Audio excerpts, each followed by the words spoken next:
कैसे जाने कि हम उपासना के फल को प्राप्त कर लिए? लक्षण है उसके। किसी भी साधन से चले जब ये लक्षण आ जाए तो जान लेना कि साधना परिपक्व हो गई, साधना पक गई, अर्थात वो सिद्धावस्था को प्राप्त हो रहा है। क्या लक्षण? सबसे पहला लक्षण उसके अंदर आता है मरने का भय खत्म हो जाना, जीने की इच्छा बनी रहना।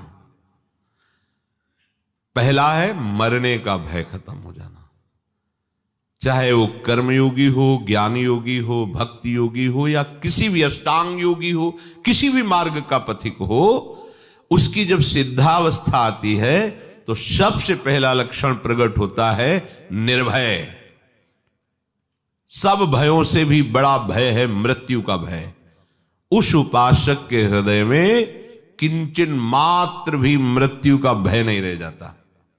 ये देखो अंदर से मरने का नाम सुनकर के भय लगता है कि नहीं लगता? अगर लगता है तो अभी साधना पथ पे हो, अभी लक्ष्य पे नहीं पहुंचे। लक्ष्य में पहुंचने पर मृत्यु का भय ही नहीं है, किसी भी तरह से उसे कष्ट नहीं। कैसे? जैसे नाटक चल रहा हो और उसमें सामने विपक्ष से वार किया गया और मरने का वो नाटक किया, उसको कोई भय लग रहा है? सामने से तलवार भाला गोली मारी जा रही, क्योंकि वो नाटक है। उसको पता है मुझे ठीक ऐसा ही रोल निर्वाह करना जिससे दर्शक देख करके वाह कर रहे हैं। बिल्कुल उसमें वो जान करके नाटक करता है, वो जान करके ऐसी उपस्थित सीन करता है कि सामने वाला प्रभावित हो जाए। उसको मृत्यु का भय थोड़ी लग रहा है, क्योंकि जान रहा नाटक है। ऐसे ही ठीक जो परिपक्व अवस्था को प्राप्त है वैसा ही नाटक देखता है। जैसे प्रलय में भी भयभीत नहीं होता भक्त, ऐसा शास्त्रों में आया। तो सैकड़ों हजारों आप नाटक देखते, उसमें देखते सैकड़ों लोग मारे जा रहे हैं, गांव के गांव जलाए जा रहे हैं, आपको थोड़ी भी पीड़ा नहीं होती, क्योंकि मूल में आपको पता है नाटक है, ये दिखावटी है, वास्तविक ऐसा नहीं है। ऐसे ही उस पवित्र अंतःकरण वाले परिपक्व अवस्था को प्राप्त हुए किसी भी साधन पथ से जो चला है, उसको संपूर्ण संसार का नाटक रहस्य पता चल जाता है। इसलिए महाप्रलय में भी केवल नाटक देख रहा है। जैसे अपने गांव का गांव आग लगाई जा रही देख रहे, पर कोई भय या दुख नहीं, क्योंकि पता है नाटक है, झूठा है। ऐसे ही ये मिथ्या, ब्रह्म सत्यम जगन मिथ्या, ये मिथ्या है। वो अपने शरीर को ऐसे मिथ्या अनुभव का है तो अनुभव होता है, जो मिथ्या है तो उसे अनुभव हो रहा है। अब उस असत शरीर के छोड़ने का उसे कोई भय नहीं है, क्योंकि उसने पहले ही छोड़ दिया है। माना हुआ अपनापन प्रभु के चरणों में ऐसा समर्पित हुआ कि देह शुद्ध ही गई, देह कुटुंब ते जाए छूट सब ही विधि नातो। जब तक मरने का भय है तब तक परिपक्व अवस्था नहीं है। मृत्यु का भय खत्म हो जाए। जांचो, यहां सब 1 मिनट में लीला प्रवेश की बात करते हैं। मुझे भगवत प्राप्ति हो गई, मुझे ब्रह्म बोध हो गया है, तो ऐसे कपड़ा क्यों रखे? बोले वो व्यक्ति दिखाई देते हैं ना, ब्रह्मबोध हो गया और व्यक्ति दिखाई देते हैं। जिसे ब्रह्मबोध हो जाता है उसकी ब्रह्म दृष्टि हो जाती है, व्यक्ति कहां? गलत नहीं चलो, सही से चलोगे तो ब्रह्मबोध हो जाएगा। इसीलिए तुम्हें मनुष्य शरीर मिला है। हाँ, वो मुझे राधा कृष्ण का साक्षात्कार हो गया। अरे जब तक मैं हूं तू है तब तक कहां साक्षात्कार है?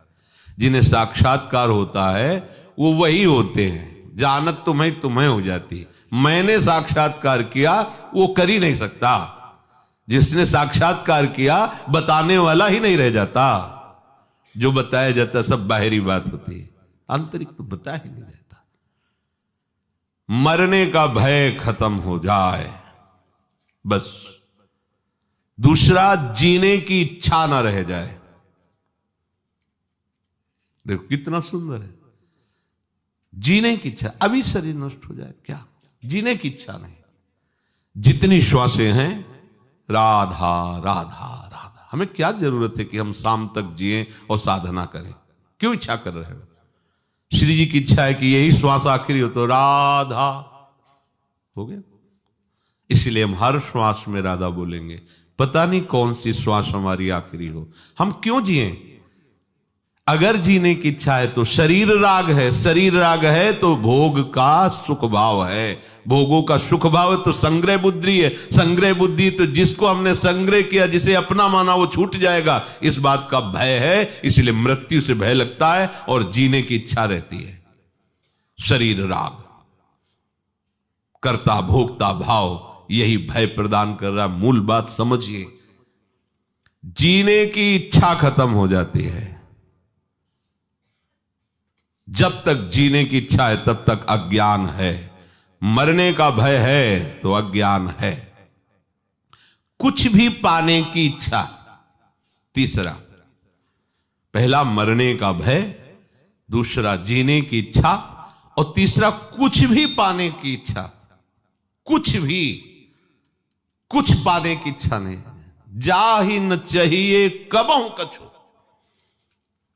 तो कह दे कि प्रभु की पाने की इच्छा। तुम यहां सिद्ध के लक्षण बता रहे, साधक के नहीं। जो सिद्ध हो चुका है उसे कुछ पाने की इच्छा नहीं रहती, कुछ भी पाने की इच्छा नहीं रहती, क्योंकि जिनके पाने के बाद कुछ पाना बाकी नहीं रह जाता, वो प्राप्त ऐसे हो जाते हैं कि अपना पता ही खो जाता है, वही वो रह जाते हैं।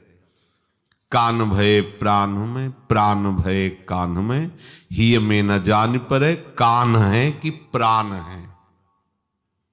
प्राणनाथ श्यामाजू का ऐसा अधिकार हो जाता है, संपूर्ण इंद्री मन बुद्धि चित्त अहंकार स्वभाव सब भगवत में, सब प्रभु में। तो जब तक खोज चालू है तब तक मैं है, और जब खोज पूरी हुई तो जिनकी खोज है वही रह जाते, खोजने वाला नहीं रहता, खोजने वाला ही नहीं रहता।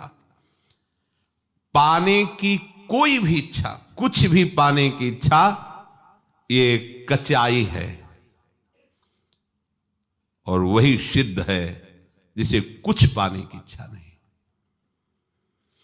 करने का राग,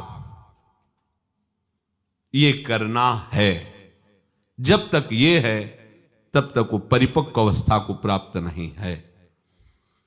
महापुरुषों के द्वारा भी चेष्टाएं होती हैं, जिसे आप कह सकते हो कि उन्होंने वो किया, आप कह सकते हो वो नहीं, क्योंकि उनका कुछ भी नहीं बकाया रहा। तो जो क्रिया हो रही, तुम निमित्त केवल उनको दे सकते हो, करने वाले प्रभु ही हैं, क्योंकि उनके मन में, बुद्धि में, चित्त में, अहम में, चेष्टा में केवल प्रभु होते हैं। प्रभुमय होकर के, प्रभुमय जगत में प्रभुमय कार्य हो रहा है। वो संसारी होकर संकल्प विकल्प करके कर्ता भाव से कुछ नहीं। ये सिद्धावस्था का लक्षण है। मरने का भय नहीं, जीने की इच्छा नहीं, कुछ भी पाने का लालच नहीं, कुछ भी करने का राग नहीं। ये हो गई स्थिति।